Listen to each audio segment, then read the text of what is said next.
नमस्कार दोस्तों, आप सुन रहे हैं सब चले गए, जहां हर कहानी एक नया एहसास लेकर आता है।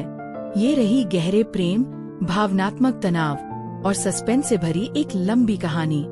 आहान और नैना एक दूसरे के दफ्तर में सहयोगी थे, मगर उनकी आंखों में बसने वाला रिश्ता दफ्तर की दीवारों से कहीं आगे था।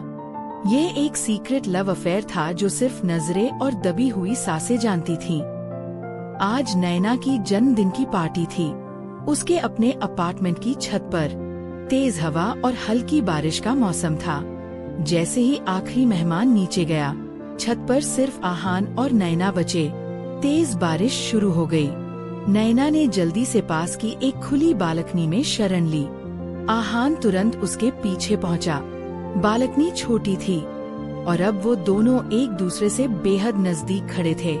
बारिश की बूंदें हवा के साथ अंदर आ रही थीं और उनके कपड़ों को हल्का सा छू रही थीं। नैना ने घूमकर आहान को देखा। उसका चेहरा, जो बारिश की हल्की फुहार से भीग चुका था, अब किसी पर्दे की मोहताज नहीं था। उसकी आंखें आरज़ू से भरी थीं। सब चले गए, नैना ने फुसफुसाया। उसकी आवाज में डर और उत्तेजना का अजीब मिश्रण था। आहान ने कुछ नहीं कहा। उसने बस धीरे से अपना हाथ बढ़ाया और नैना के चेहरे पर आया एक गीला बाल पीछे किया। उसकी उंगलियों का स्पर्श नैना की त्वचा पर बिजली की तरह दौड़ा। दोनों की धड़कनें अब बारिश की आवाज से भी तेज थीं। आहान ने नैना को धीरे से अपनी बाहों में लिया। वो हटी नहीं, बल्कि और गहराई से उसमें समा गई। उनका आलिंगन लंबा और गहरा था, जैसे वो सदियों से इसी पल का इंतजार कर रहे थे। आहान ने नैना का चेहरा ऊपर उठाया और उसके होठों की तरफ झुका। वो एक दूसरे के इतने नजदीक थे कि उनकी सांसें आपस में मिल रही थीं। ठीक उसी पल नैना के फोन की जोरदार रिंगटोन गूंज उठी। फोन उसके भीगे हुए पर्स में जोर जोर से बज रहा था, जिसने उस जादुई और अति संवेदनशील माहौल को तुरंत तोड़ दिया। नैना ने झटके से आहान को दूर किया। उसकी आंखें असहजता और नाराजगी से सिकुड़ गईं। माफ करना, नैना ने कांपते हुए कहा और तेजी से पर्स से फोन निकाला। वह उसकी माँ का कॉल था। हाँ माँ, मैं ठीक हूँ। बारिश बहुत तेज है, इसलिए आवाज नहीं आ रही होगी। हाँ, सब चले गए। जब नैना अपनी माँ से बात कर रही थी, आहान बालकनी की रेलिंग के पास खड़ा हो गया। उसका मन अधूरी इच्छा के बोझ से भरा हुआ था। वो नैना की कमर को पीछे से पकड़ने की तीव्र इच्छा को दबा रहा था, पर वो जानता था कि अब माहौल पूरी तरह बदल चुका है। 5 मिनट बाद नैना ने फोन रखा।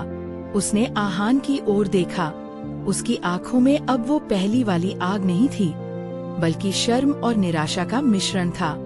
माँ कह रही थी कि मुझे रात में ज्यादा देर जागना नहीं चाहिए, नैना ने धीमी आवाज में कहा। आहान मुस्कुराया, एक तनावपूर्ण और मजबूर मुस्कान। हाँ, सही कह रही हैं। मौसम भी खराब है। वो दोनों फिर से एक दूसरे के पास आए। उनके बीच तनाव की एक अदृश्य दीवार खड़ी हो चुकी थी। आहान ने धीरे से नैना के कंधे पर हाथ रखा। वो अब भी छूना चाहता था, पर अब ये स्पर्श दोस्त की सांत्वना जैसा लग रहा था, प्रेमी के अधिकार जैसा नहीं। तुम्हें जन्मदिन मुबारक हो, नैना, आहान ने धीमी, भारी आवाज में कहा। नैना ने गहरी सांस ली, जैसे किसी चीज को छोड़ रही हो। शुक्रिया, आहान। आज रात, ये रात मैं कभी नहीं भूलूंगी। वो दोनों दरवाजे की ओर बढ़े। जब नैना ने दरवाजा खोला, तो आहान ने आखिरी बार उसे पीछे से पकड़ा। ये एक क्षण भर का आलिंगन था, तीव्र लेकिन अंतिम। नैना दरवाजे से अंदर चली गई।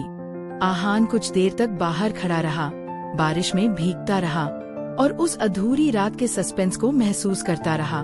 आगे क्या जानना चाहेंगे? क्या आपको इन कहानियों में सस्पेंस बनाए रखने के लिए किसी खास चीज, जैसे तीसरा व्यक्ति, कोई रहस्य या कोई और रुकावट का उपयोग पसंद आया?